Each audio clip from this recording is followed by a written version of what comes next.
Hello, I'm Henry Jeedy. And I'm Levi Secker. Welcome to this week's pregame show between the Irving Tigers and your Jesuit Rangers. Jesuit begins the year 1-2, coming off a tough loss against Highland Park last week. And then Irving, on the other hand, starts off 0-3, and they got blown out last week, 54-7 against Crandall. We have a stacked show for y'all tonight, including a one-on-one interview with Coach Hickman, player interviews, a recap from last week's game against Highland Park, and an introduction to Irving and keys to the game. Now let's take it to Ryan Torres, who will bring us highlights and stats from Jesuit Showdown last week against Highland Park. Hi, my name is Ryan Torres, and I'm going to be recapping the game when the Rangers play the Highland Park Scots. In this year's tollway tussle, the Rangers play the Scots at SMU's Gerald J. Ford Stadium. The Rangers started off hot by scoring a touchdown on their first drive, but from there, the Highland Park dominated the rest of the game with their dominant run offense. It wasn't until late in the second half that the Rangers would score again, as Jesuit Dallas falls 43-20 against Highland Park. Thank you, Ryan. Now let's take it over to Gianni Gutierrez, who is talking with wide receiver Jagger Krauss. What's up, guys? I'm here with Jagger Krauss, and I've got a few questions for you, Jagger. First off, what are you excited about to play against Irving? What are you looking most forward to? Well, I think it's just one big thing is back at home. You know, it's been 3 weeks since we've played at home. First district game. It's gonna be an intense one. Gonna go out there and have fun. I'm just really excited to play in front of the home crowd. Nice. And speaking of first home game, you know, we saw the first home game against Hebron. What was Coach Hickman looking forward to on fixing from that game to now the Irving game, or maybe in between? What was he looking forward to fix? Well, I mean, we just take it week by week, getting better every week. Obviously, didn't have a great game first game, and we're put that behind us. We've learned a lot. We've gotten better. Now we're looking forward to district, and so we're excited to go out and compete. Start off district play well. And so far, your dominance has been very unconventional, yet it's been very awesome to see. Are you looking forward to continuing that dominance this weekend? Well, of course. I mean, you know, I always want to go out there and have fun, make plays, but it's about the team. So if the team wins, then I'm happy, and any way we can get the win is a way to go. Any final thoughts before the game, you know, nervousness, anything like that? I'm not nervous at all. Just ready to go out, compete, ready for it to be Friday. Thank you, Gianni. We will be going to Brandon Papard, who will be talking to defensive back Merritt Johnson. Hi everyone, I'm Brandon Papard. Today I'm joined by Rangers defensive back Merritt Johnson. So Merritt, what is the team going to do differently this Friday against Irving to bounce back from the tough loss against Highland Park? Well, you know, same old, week by week. We're just sticking to our fundamentals in practice Monday through Wednesday. Have a good walkthrough Thursday, and we should be set for the week. What do you think are the biggest strengths to Irving's offense that you guys need to weaken on Friday night to win? So in preparation for Irving, they're obviously a heavy running team. So just flying to the ball, making plays, stop them at the line of scrimmage. And so for you and the team, what are your guys' goals during the game and just ongoing into the season? Yeah, like I said earlier, just stick to our fundamentals, trust the process, and do your job only. Don't focus on other people's. Thank you very much for your time. Back to you, Levi and Henry. Thank you, Brandon. Now let's take it over to Kevin Patera with our one-on-one interview with Coach Brandon Hickman. Hi, welcome. This is Kevin Patera, and today I'm joined with head Jesuit football coach Brandon Hickman. Coach Hickman, through your first 3 non-district games versus Hebron, NOLA, and Highland Park, what have you guys learned that you guys can take into district play in this week against Irving to help you guys? Well, I think, you know, just the main thing is competing at a high level every snap, taking care of the ball, trying to create turnovers. I think that's big. You know, we have in a few of the games, we've had a couple big stops. I think the 4th down stop for us in New Orleans was big, you know, give our defense a lot of confidence. Played well against Highland Park, just came short. I thought it became a pretty good game there in the 3rd quarter when we kicked the onside kick. We were trying to cut it. It was a 2-possession game, I guess, and give them credit. They had a really good team. So I like to schedule tough non-district schedule to get you prepared for district. And so I think this was one of the toughest non-district schedules we've had here in a few years, which will make our team better once we hit district. Definitely. And so as you had coming off a bye week, you had a lot of time to watch film and do your homework on Irving.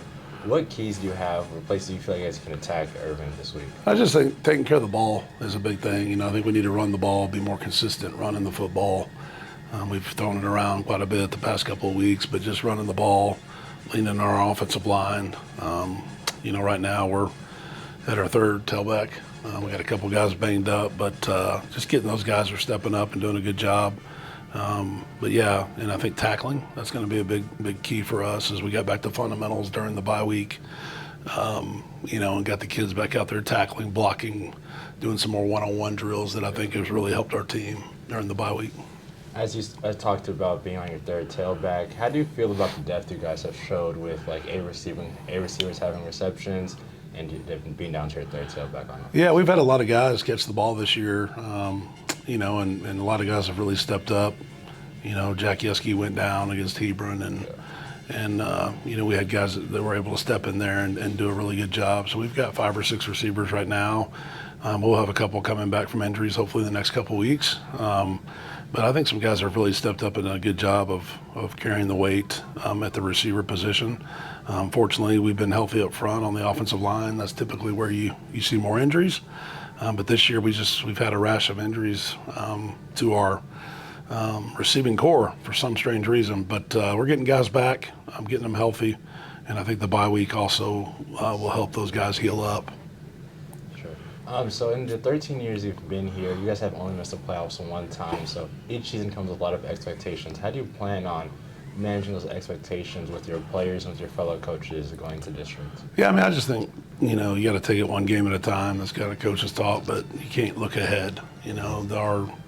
Our focus is Irving this week and, trying to be 1-0 this week. And I think getting better is the key. You want to be peaking by district play, but each week in district you want to be getting better as a team. And I think that's something that we've seen since we started the Hebron game, which was a good game in the fourth quarter there, and then went to New Orleans, and then now, the Highland Park game. I think we've seen a team that's improved, and the kids have done a good job of showing up at practice, ready to work. And I think that's the biggest thing is if they have a mentality of wanting to improve. We haven't arrived yet. I think that keeps you hungry, and then you start playing at a high level.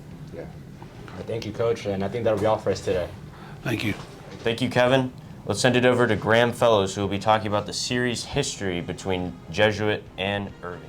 Hi, my name is Graham Fellows, and today we're going to be looking at the history between the Rangers and the Tigers that are playing this Friday at Ranger Stadium. The Rangers and the Irving Tigers have met 9 times, with the Rangers having a series lead of 8-1. In the last 6 games, the Rangers have scored more than 40-plus points in each appearance and have held the Tigers to less than 14 points since 2014. The history between the two schools runs deep, as the first matchup took place in 1960. On Friday, the Rangers hope to improve their series record to 9-1 against the Irving Tigers. Thank you, Graham. Let's now take it over to Brady and Hudson, who will show us players to watch this week for Jesuit. First, I would like to take a look at senior receiver Jagger Krauss. Krauss has really stuck out for this Jesuit offense. In his first game, Krauss racked up 51 yards on 3 catches and 2 total touchdowns. As the Rangers flew up to New Orleans, Krauss led the team in receiving with 7 receptions and 75 yards on 2 touchdown passes caught. Lastly, as the Rangers headed to Ford Stadium to take on the rivals Highland Park, Krauss caught 4 balls for 33 yards. Last week, although Jesuit fell to Highland Park 43-20, Jesuit still had a standout defensive performance. Players such as seniors Julian Bird and Cooper Smith, and as well as junior Gabriel James, all finished the game with 10 tackles each. James, along with junior Parker Sherman, also managed to get a sack each. Senior Merritt Johnson rounded out his night with 7 tackles, while seniors Jesse Jenkins and Kay Gill finished their night with 6. Now I'll hand it over to Levi and Henry to segue us into the next segment. Let's send it to the other side of the football to Sutton and Ethan, who will be previewing who to watch for Irving. I'm Ethan Mahold. I'm Sutton Wall, and let's hear about the Irving Tigers defense.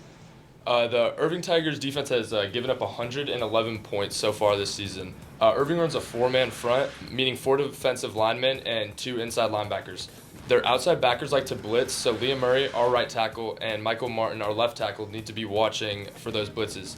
For their offense, the Irving Tigers have a run-heavy offense, averaging over 99 rushing yards a game. They like to involve both their quarterbacks, Nguyen Lewis and Elijah Garcia, in their run game, with them combining for over 70 yards on the ground.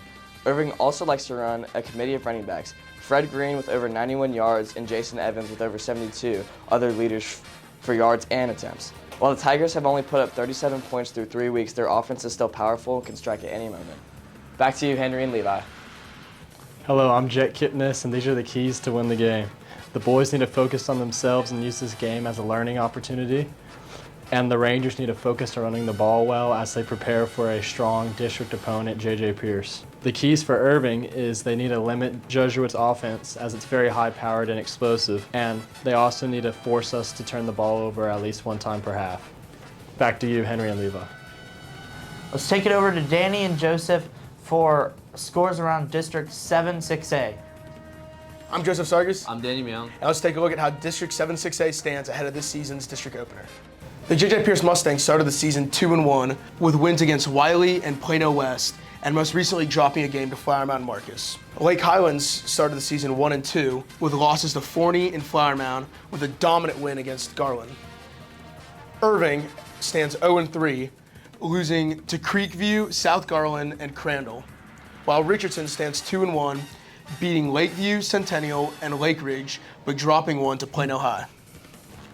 Irving MacArthur stands at 2-1 with a big win against Pascal and Sam Houston and their single loss to Joshua.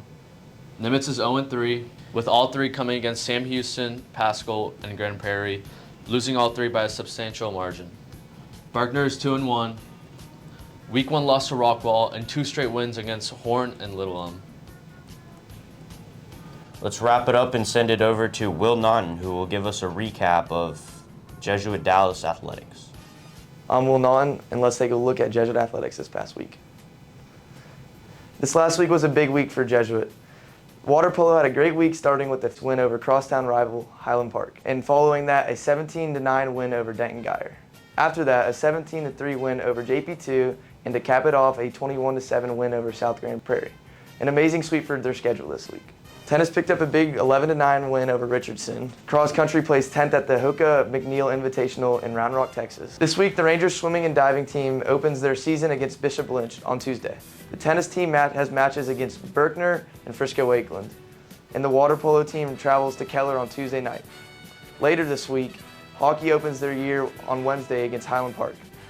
And the cross country team hosts the 2024 Jesuit XC Classic on Saturday. Good luck to all of our teams, and go Rangers. Good evening, everybody. I'm Brian Montgomery, the Sports Information Director at Jesuit Dallas. Wanted to thank you for joining this pregame show as we're getting ready for the matchup between Jesuit Dallas and Irving this evening at Ranger Stadium. A huge shout out to the young men that you see on the screen right now, the members of our 2024-2025 broadcast announcing class, parts of the Jesuit Ranger Sports Network. Remember to keep locked in here on JesuitRangers.org as we will be bringing the action live to you as the Rangers take on Irving in the District 7 6A opener. Don't go anywhere. We'll be right back with game action.